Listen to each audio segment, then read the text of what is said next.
doit pas les carnivores.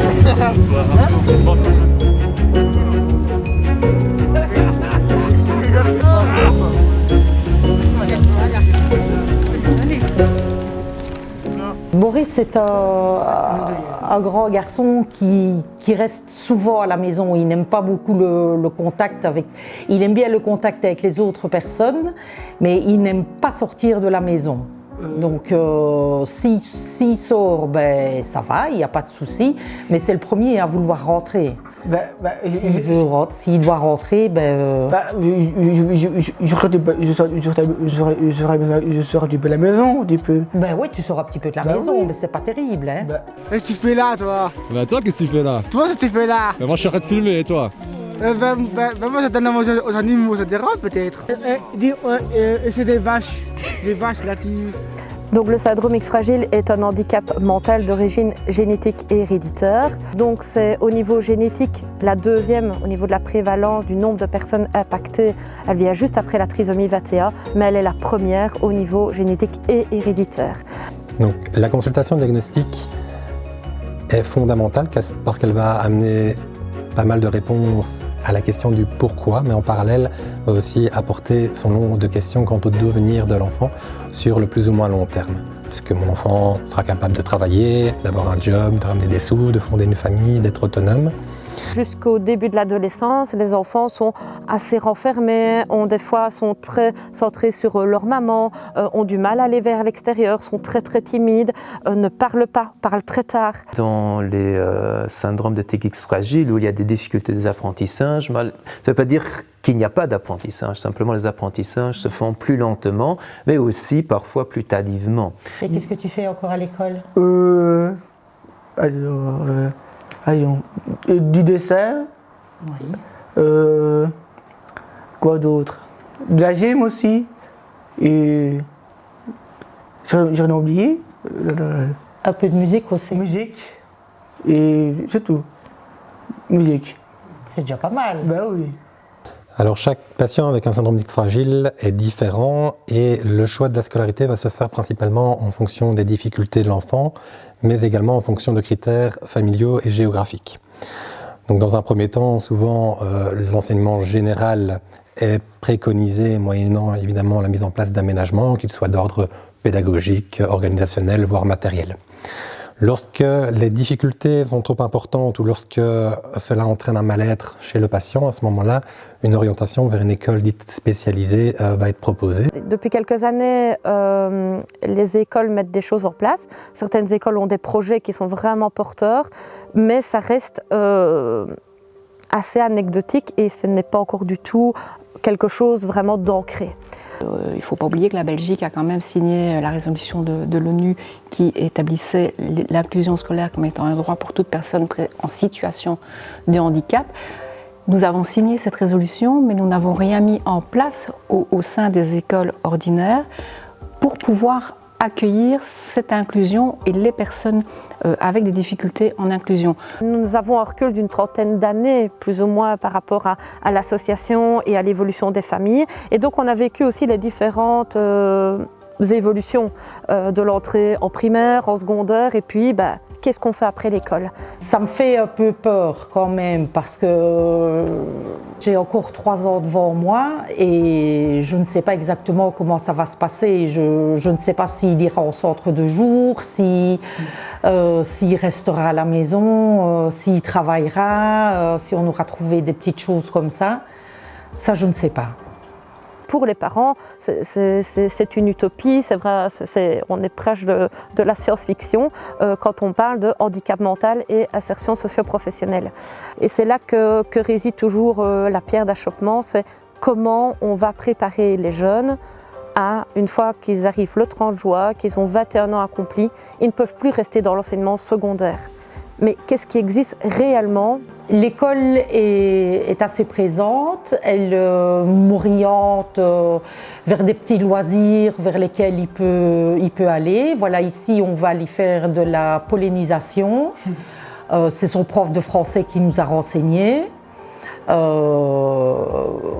Et alors, il pouvait aller travailler dans un magasin de fleurs, mais hélas, il a fermé.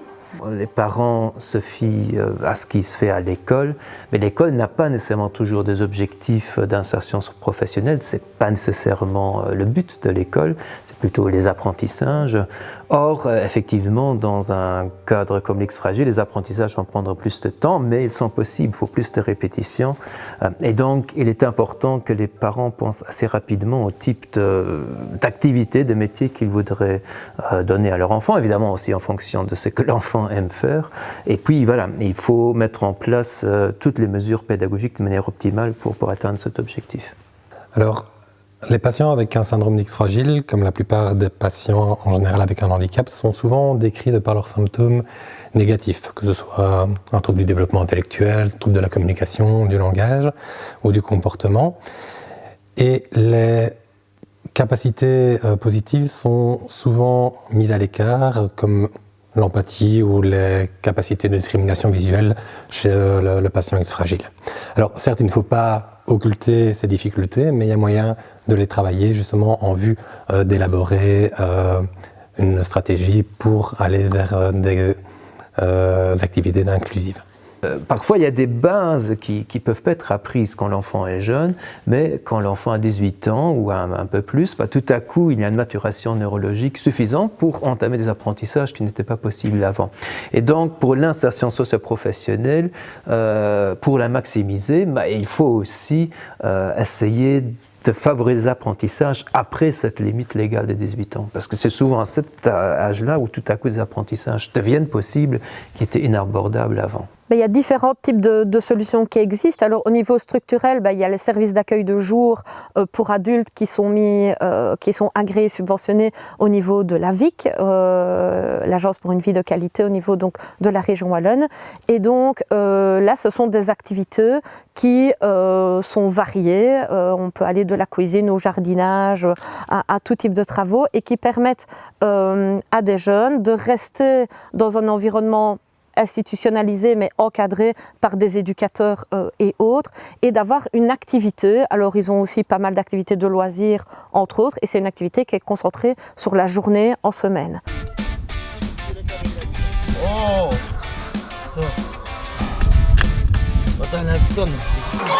non, recule. Allez, oh. Jérémy, c'est quelqu'un qui a besoin de beaucoup d'attention, de beaucoup d'échanges, de partage. Il fait essentiellement pour faire plaisir, et donc on a eu une proposition qu'il puisse aller à la fermette, enfin à la ferme de la fermette, pour s'occuper des différents animaux.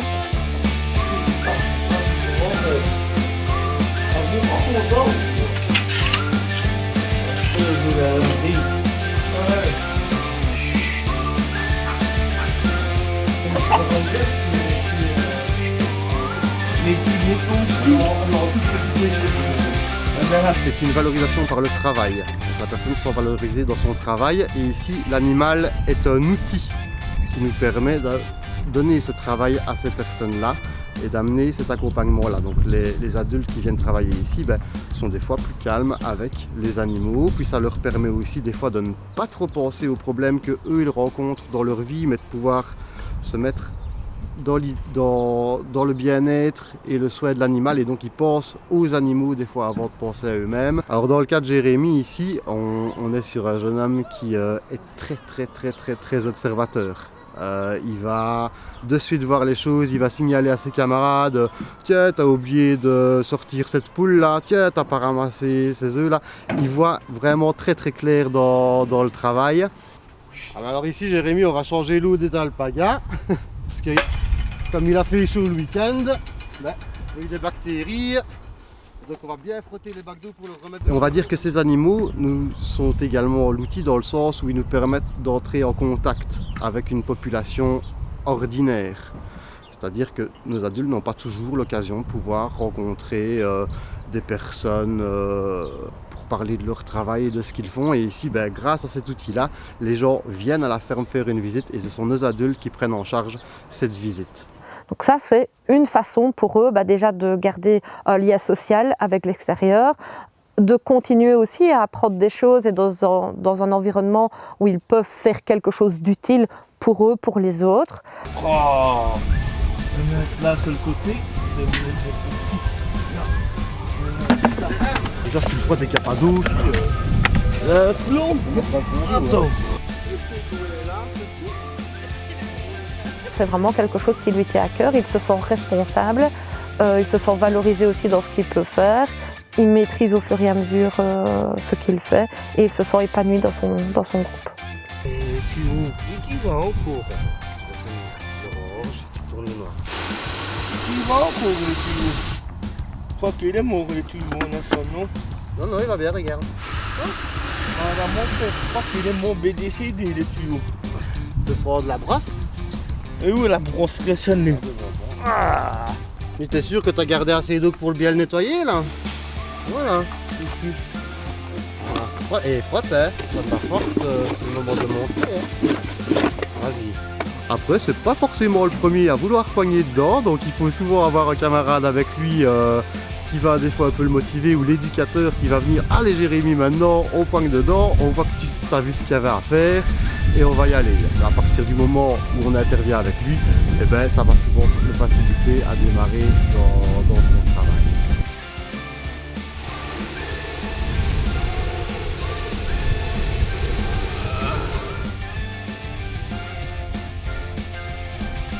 Il y a des structures qui permettent justement cette transition quelque part entre le monde scolaire et le monde du travail. Mais c'est quand même une transition quand même assez marquée et assez forte.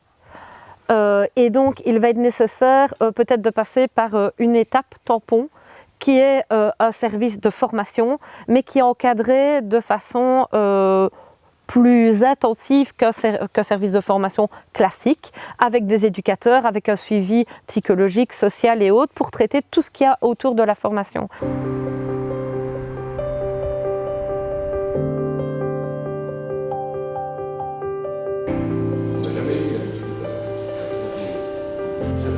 Et les formateurs viennent de l'Oreca. Eh bien, le défi, c'était vraiment sortir les élèves de l'enseignement spécialisé et les mettre au travail dans la société.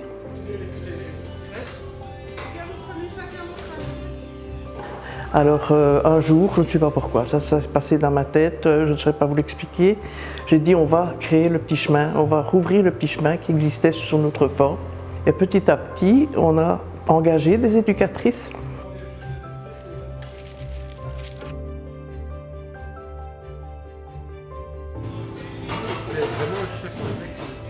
Nous proposons en tout cas à des jeunes porteurs de handicap qui sortent de l'école, nous proposons une formation adaptée à leur handicap avec une structure d'Oreca classique, mais ça n'existe pas. Donc nous avons créé une mouture à nous, un modèle spécifique à l'ASBL L'école dans la ville.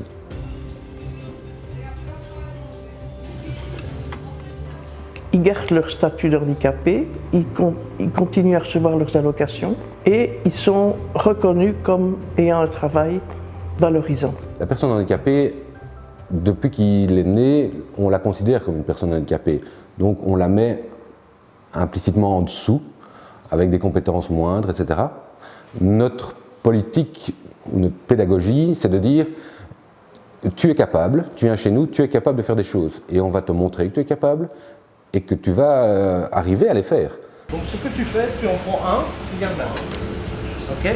Hop, comme ça tu ne goûtes pas. Et alors tu vas remplir jusqu'ici. Ok? Je te laisse faire.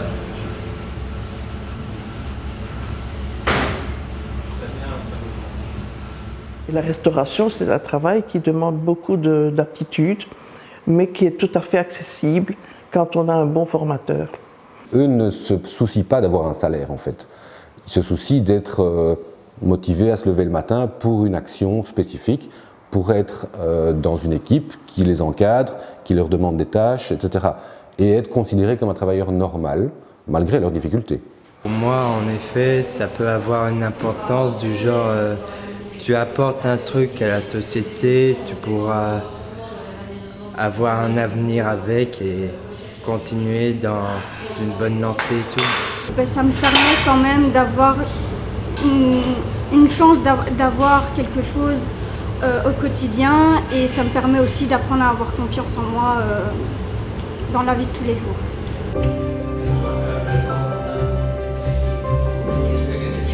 Les structures comme les nôtres en fait, ont été mises en place à 99% par des initiatives de parents ou d'enseignants comme Madame Gilles, mais pas par l'État. Et donc nous sommes subventionnés par l'État pour pallier au manque de l'État, de ce qu'ils ne font pas. Et je pense que toutes les initiatives de parents sont bonnes à prendre parce qu'elles le font avec le cœur dans un premier temps. Après on structure les choses, ça il faut être clair. Mais il y a de la demande, clairement. Il y a beaucoup de jeunes qui sont un peu perdus dans le système administratif.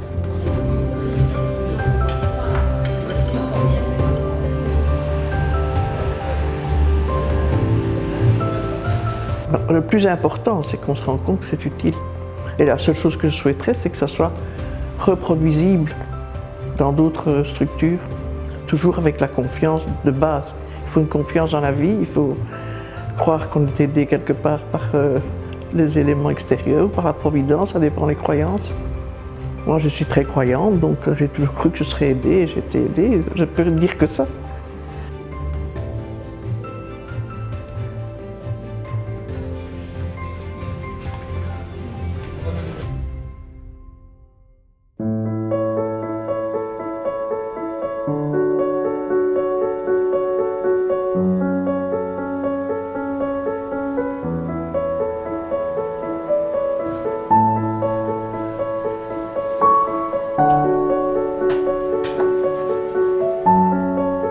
Arnaud, il est arrivé ici il y a près de 4 ans. Il m'était envoyé par le petit chemin. Il venait une seule fois par semaine. Et depuis, voilà, il s'est intégré complètement aux équipes. Il aide à couper les légumes, à faire un peu la vaisselle, au rangement. Donc, il s'est intégré complètement au sein des différentes équipes du resto. C'est mené.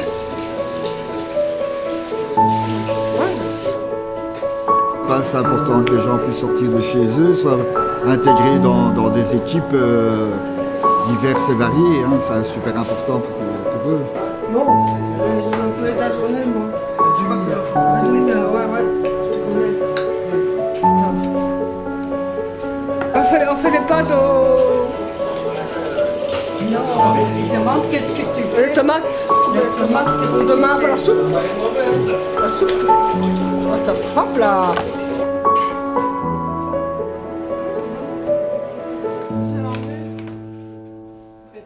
À côté de cela, il y a les ETA, les entreprises de travail adapté, qui s'appelaient historiquement les ateliers protégés.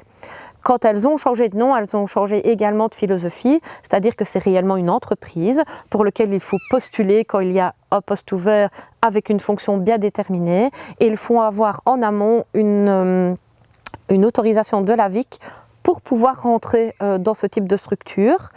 À 80%, ça doit être des personnes qui ont un handicap.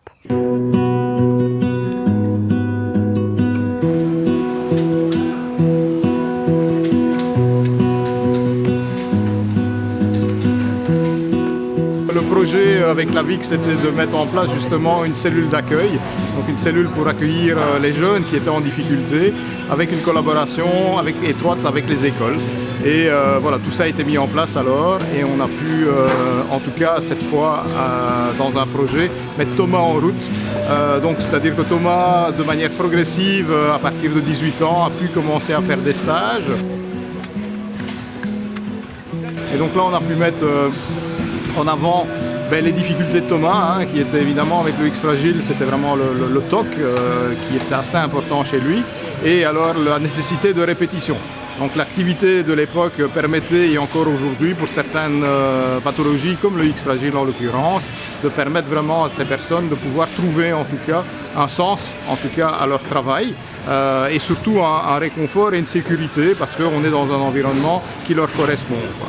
Ce qui est important, c'est qu'une personne puisse s'accomplir, puisse être heureuse aussi dans l'environnement dans lequel elle vit, et que cet environnement offre aussi toutes les ressources, mais aussi tous les challenges qui sont importants pour qu'on ait l'impression de vivre une vie utile, intéressante et épanouissante.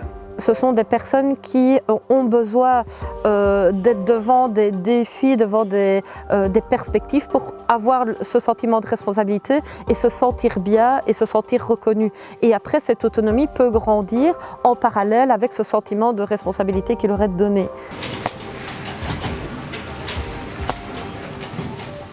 Nous avons été conscients dès le début qu'il fallait développer l'autonomie de Thomas.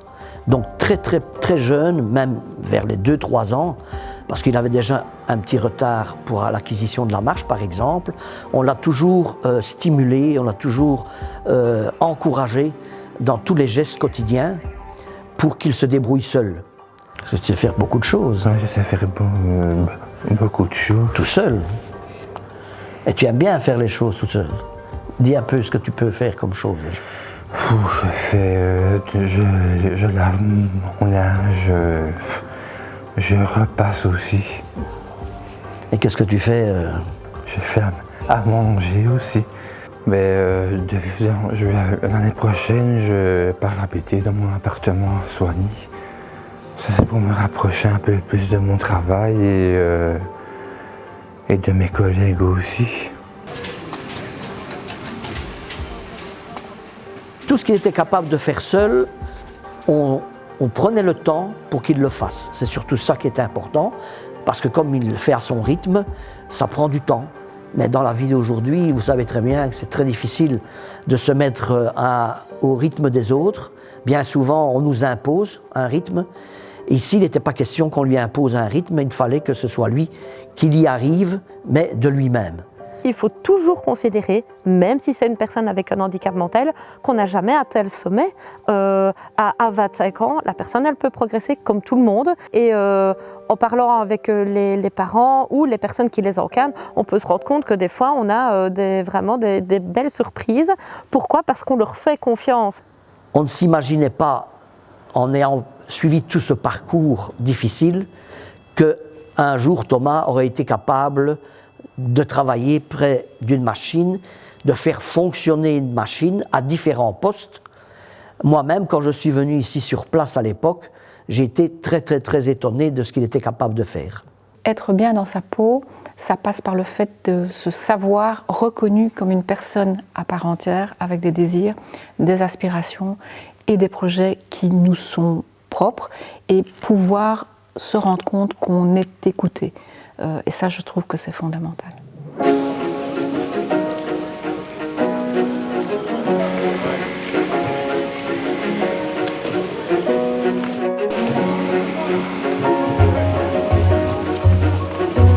Aujourd'hui, vous vous trouvez dans le hall d'emballage et de logistique de l'entreprise de travail adapté Jean Delcourt.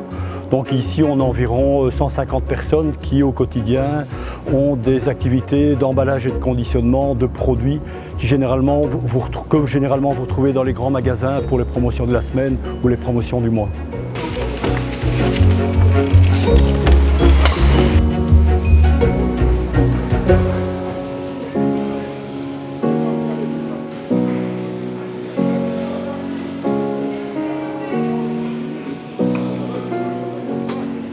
J'ai 2 enfants qui sont atteints du syndrome X fragile et ce sont 2 chemins tout à fait différents.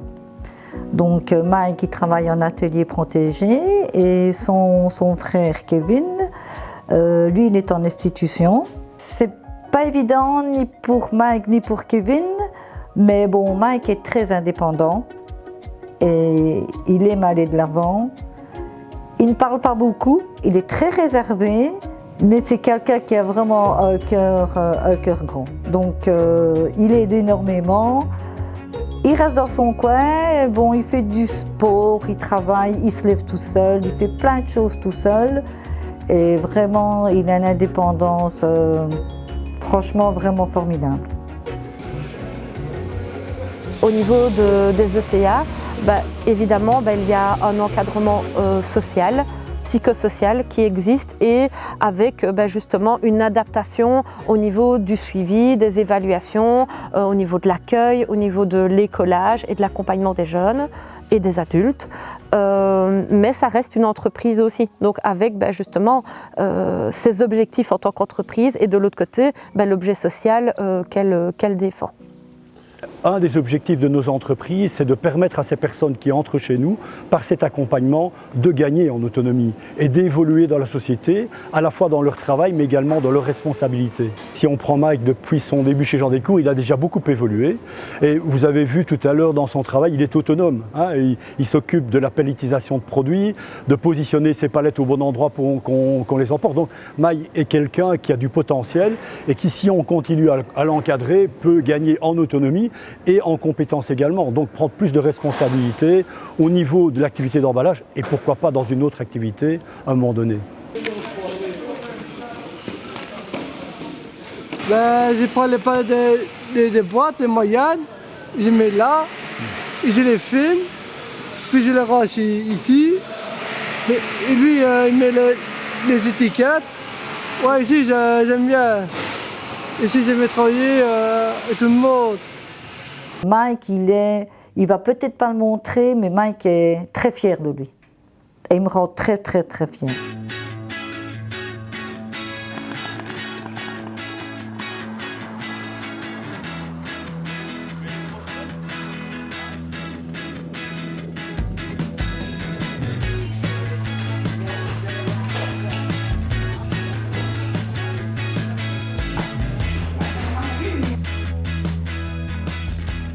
Il voulait voir ce qui était possible et très vite il est venu ici avec l'école et c'était l'endroit qui lui allait quoi. Du bist mit der Schule sofort nach hier gekommen, das war okay. Oui.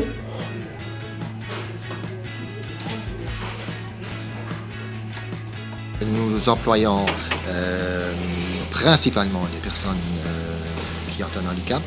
C'est un atout qu'il peut avoir pour son entreprise, pour la collégialité dans l'entreprise qu'il ne trouvera pas d'ailleurs.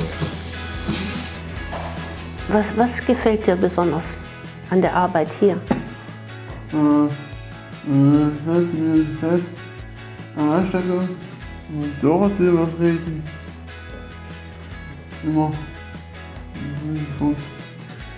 Il aime bien les gens avec qui il travaille, la régularité du travail, que tout est bien organisé, les pauses et tout ça.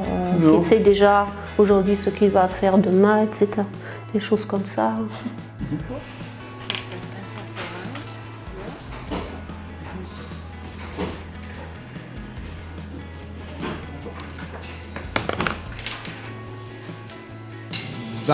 Les personnes présentant une déficience qui étaient aussi initialement que ici occupées à l'entreprise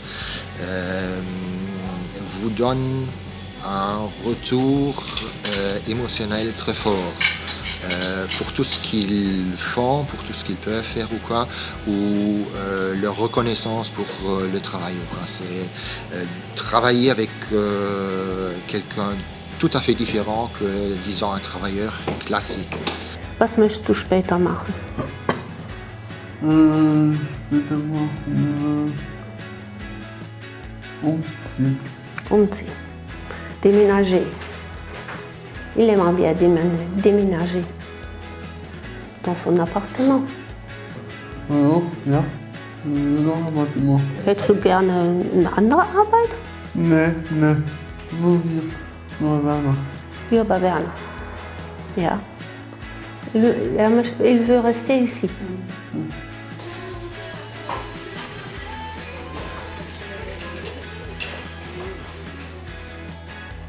C'est la gestion de ses émotions, c'est ça surtout. Parfois il se rend dans des histoires et il s'énerve, des fois des histoires qui datent, je ne sais de quoi.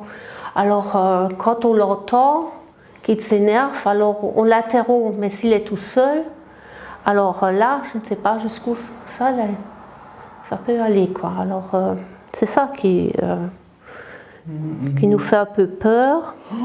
Le futur, quand moi je ne serai plus là, savoir ce qui va devenir, qu'est-ce qui va s'en occuper, comment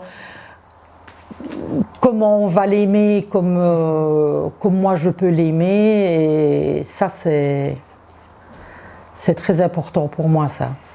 Et ça me tracasse. Donc je prends soin de moi le mieux que je peux pour pouvoir vivre le plus longtemps possible et m'occuper de lui le plus longtemps possible. Monsieur, mais... Hein? Ouais, monsieur. Monsieur, je l'aimais. On s'aime, hein? Le principal sujet d'inquiétude, c'est ça. Qu'est-ce qu'il va faire quand je ne serai plus là? Lui et moi et sa famille, quoi. Donc c'est ça le principal sujet d'inquiétude. Heureusement, il a une sœur qui connaît très bien son handicap, mais néanmoins, bon, rien à faire, ça travaille, comme on dit, hein. Mais je me suis quand même fixé une philosophie au fil du temps, parce que quand on voit le parcours de Thomas, les angoisses et les inquiétudes qu'on avait quand il était petit sur son avenir, et ce qu'il est capable de faire maintenant, la philosophie, c'est tout simplement ce que tu ne sais pas changer, malgré tous tes efforts, accepte-le. Ça, c'est ce qui m'a toujours aidé pour avancer. J'espère qu'un jour, il pourra vivre avec une jeune fille comme lui, mais il faudra quand même, au niveau peut-être documents, peut-être au service bancaire ou quoi que ce soit, ça je ne veux pas on profite de lui, mais je pense qu'il pourrait vivre sa future vie avec une compagne et faire son petit bout de chemin, mais pas trop loin de la maison.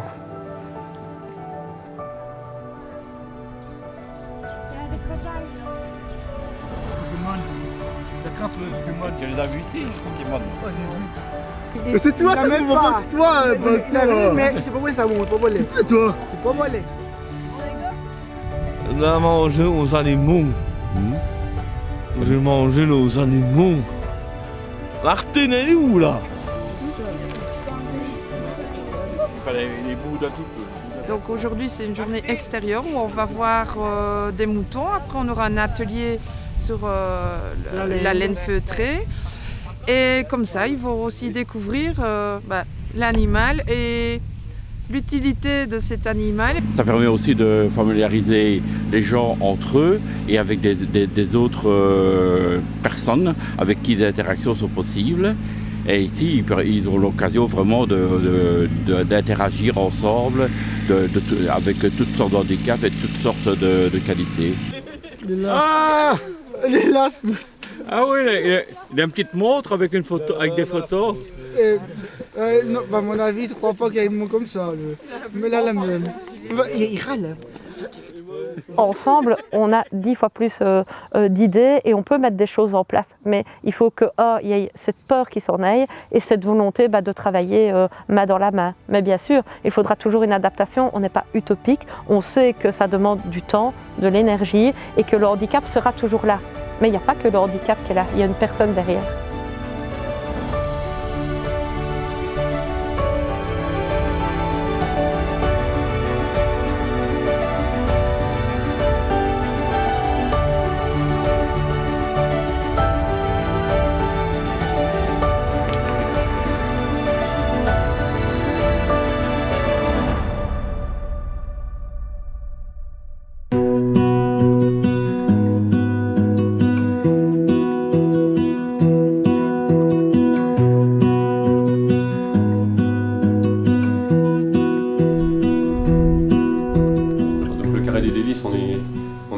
Événementiel, c'est-à-dire qu'on organise des réceptions.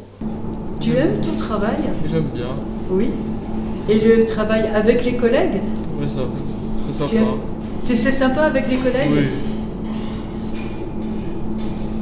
Il y a des fois, est-ce que c'est difficile? Un petit peu, ça va. Nous, quand Mériadec est arrivé, on s'est d'abord posé la question, combien de temps on est capable d'avoir Mériadec dans l'entreprise? Voilà. Au début, c'était quelques heures par semaine. Très peu d'heures, en se disant voilà, comme ça au moins on va pas se faire peur, et puis du coup c'est une simple prise de contact, et puis en fait assez rapidement on se dit en fait je sais pas, il était à 4 heures ou 5 heures par semaine, on pourrait passer à 10, voilà. Bon, aujourd'hui maintenant il est en CDI, et on a fait du chemin, et puis il fait 21 heures par semaine, voilà. Tu t'entends bien avec tes collègues? Je m'entends bien avec mes collègues, oui, un peu. Oui. Beaucoup, un peu? Beaucoup, beaucoup. Qu'est-ce qui est difficile dans ton travail? J'ai cherché les plateaux, des fois je vais chercher les plateaux, quelquefois. Et ça, c'est difficile? Un petit peu. Oui. Ça va. Ses parents avaient cette forte conviction qu'il y avait un chemin à suivre dans une entreprise ordinaire. Par rapport à l'accompagnement de Mériadec, durant toute sa scolarité, on a voulu justement le pousser au maximum de ce qu'il pouvait faire, au maximum de ses capacités. Tu es heureux d'être ici, Mériadec? Oui, un peu, oui. Oui? Oui. Oui, ça te va bien de travailler? Ça, c'est bien.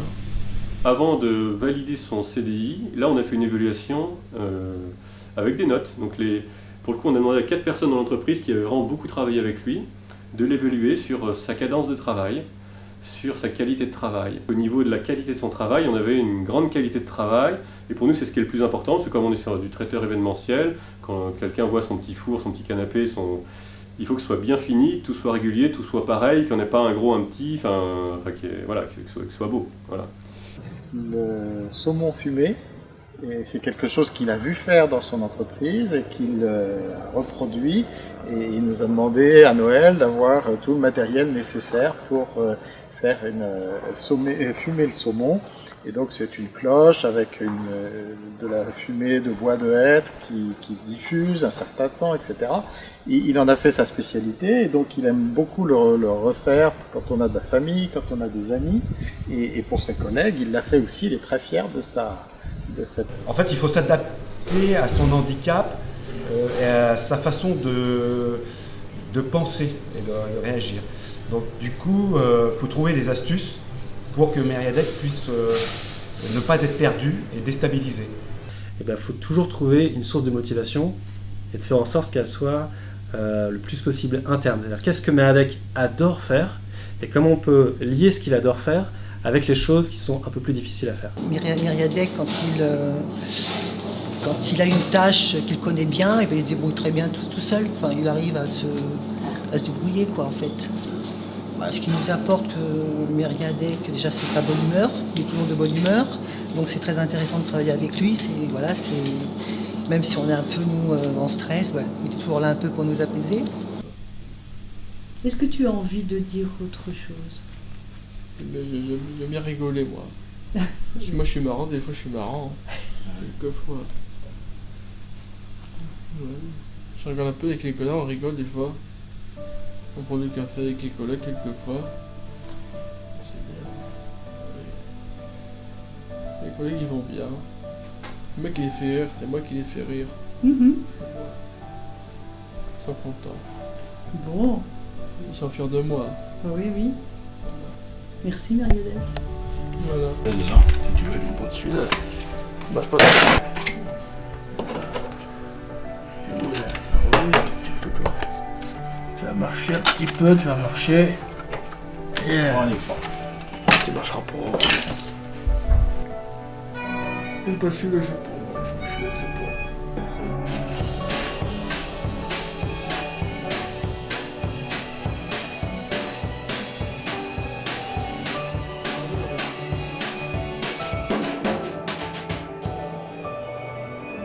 C'est pas grave, t'es pas grave. Je te range les bosses.